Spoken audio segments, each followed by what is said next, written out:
Welcome back. You know it. We've all been there and thought, I thought it would be better than this. Well, that is the sentiment behind Jessica N. Turner's new book, and it's a story of encouragement. Yes, instead of giving up, she found grit, rising from disappointment, and rebuilding a life that she loves. Welcome in. So glad to be here. Thanks for having me. Yes, we're excited about this because this seems like we could all take a page from this book. We all have something. We all have a this in our life. And so after I went through my own story of disappointment, I wanted to write something that would really encourage other women right where they were in their stories and know that they can still create a beautiful life, even if the life they have right now isn't exactly what they hoped for.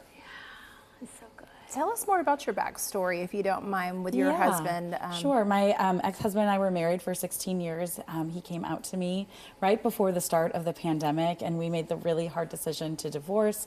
We had 3 kids, still have a great co-parenting relationship. He lives just down the street from me, but I had to start over. There was a lot of grief in that. You know, it was a tension of the joy for him and also the sorrow for me. And so went through a period of self-discovery, a whole lot of therapy, and came out of it now 5 years later, and I just am just marveling over my life now. And I think when we're in a season of disappointment, it feels impossible to imagine that life can possibly be better.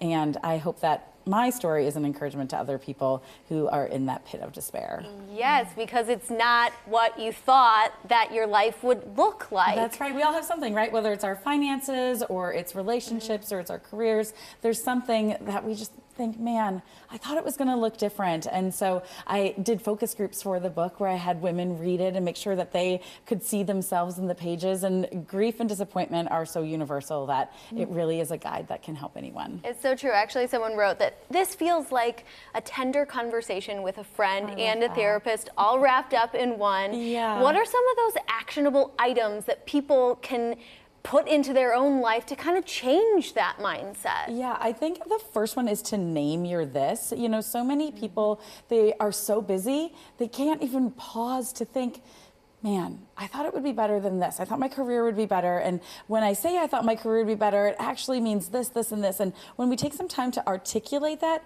then that can help us to create a path to move forward in that disappointment to create something that we really love. Also find some trusted friends that you can talk to, people that can share the weight of your story and your grief, but aren't going to add to it. I think that's really important, that they are going to be strong enough for whatever story that you're wanting to share with them. And then get into therapy. That was such a huge turning point for me to have an educated, neutral party to take me through this path that was really unfamiliar to me. And get the book, of course.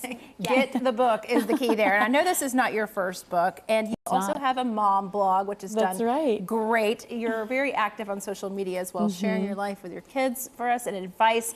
But what was writing this book like? Was it healing for you? It was healing.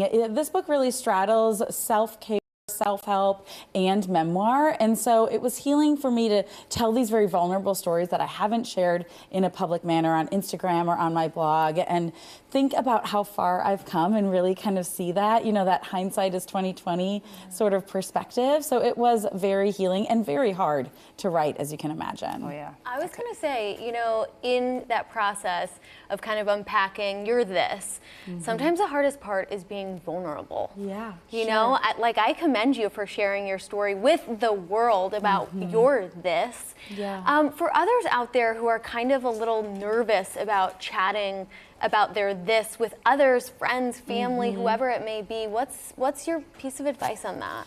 I think truth and vulnerability brings about freedom. And so what I found in my story and what I've heard from other people is that in the telling, there's healing, there's growth that happens. And so start small, start with just one person. I wasn't broadcasting on the internet what was going on with my family to tens of thousands of people at first. It was just individual conversations. So find someone that you can trust and start small. And I think you'll feel such relief that it is worth continuing to do. Now I'm just vulnerable about everything. I'm like, let's go, let's talk about it. Take a page from your book, literally. Yeah, a mom of 3. How do your kids feel about that? About the book? Well, about you being so vulnerable. You know, they don't read my content very much. They're young, but I think that they have grown up in a home where we talk about our feelings, where we talk about what we're navigating, and they see me encouraging other women, and they think that's really cool. Awesome. Definitely. It is. It is. Very cool. Thank you for coming in and Thanks sharing so much with for us. having me. Yeah, I thought it would be better than this. It's available in bookstores right now. Make sure and get your copy and read more about her projects and works at jessicainturner.com.